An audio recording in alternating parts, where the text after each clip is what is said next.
एक गांव देखने में बहुत सुंदर था। उस गांव का नाम था ढोलपुर। वहां के लोग कहते थे कि अगर आधी रात को ढोल की आवाज सुनाई दे तो समझ लेना कि थुंग थुंग आ गया है। थुंग थुंग कोई साधारण इंसान नहीं था। उसके चेहरे पर एक अजीब सी मुस्कान होती थी, बड़ी बड़ी आंखें और हाथ में एक पुराना ढोल। ठीक रात के 12 बजे वो गाँव की गलियों में घूमता और अपना ढोल बजाता। उस ढोल की आवाज कानों से सीधे दिल तक उतर जाती थी, धीमी, डरावनी और लगातार। गाँव के लोग ढोल की आवाज सुनते ही कांपने लगते थे, क्योंकि जिस घर के सामने वो रुककर ढोल बजाता उस घर के लोग अगले दिन बीमार पड़ जाते या फिर किसी की मौत हो जाती। फिर एक रात गांव का एक लड़का रघु सो रहा था, तभी ढोल बजने लगा। ढोल की आवाज से उसकी नींद टूट गई। वो गुस्से में बाहर चला गया और बोला, तुम कौन हो और ढोल क्यों बजा रहे हो? जैसे ही उसने ये कहा, ढोल बजना बंद हो गया। थुंग थुंग धीरे धीरे मुड़ा। रघु ने देखा कि उसके चेहरे से सैकड़ों चीखें निकल रही थीं। तभी ढोल फिर से जोर से बजने लगा और उसके बाद गाँव में किसी ने भी रघु को फिर कभी नहीं देखा। अब गाँव में और भी ज्यादा डर फैल गया। रात में बाहर निकलने की किसी की हिम्मत नहीं होती थी। लोग दरवाजे और खिड़कियां बंद करके सोने लगे, क्योंकि ढोल की आवाज इतनी डरावनी होती थी कि पूरा शरीर कांपने लगता था। उसी गांव में एक लड़की रहती थी, गौरी।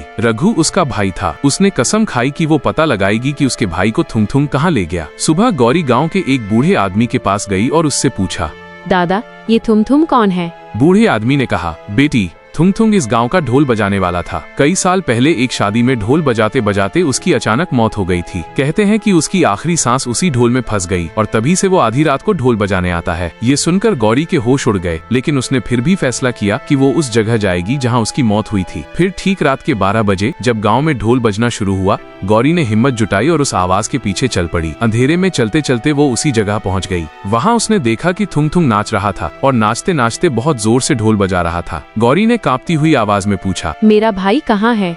थुंग थुंग अचानक रुक गया। उसकी आंखें जलने लगीं और ढोल अपने आप बजने लगा। तभी ढोल के अंदर से एक चीख सुनाई दी। डर के मारे गौरी भागने लगी। तभी एक आवाज आई, बहन। गौरी रुक गई और पीछे मुड़ी। उसने देखा कि रघु और थुंग थुंग साथ खड़े थे, लेकिन अब रघु बदल चुका था। उसका चेहरा अजीब हो गया था और उसकी आंखें लाल थीं। रघु ने धीरे से कहा, बहन, अब मैं भी थुंग थुंग का हिस्सा बन चुका हूँ और अगला नंबर तुम्हारा है। तो दोस्तों, अगर आप जानना चाहते हैं कि थुंग थुंग सच में अचानक मरा था या उसकी मौत के पीछे कोई और राज छिपा है, तो वीडियो को लाइक करें, चैनल को सब्सक्राइब करें और कमेंट में लिखें।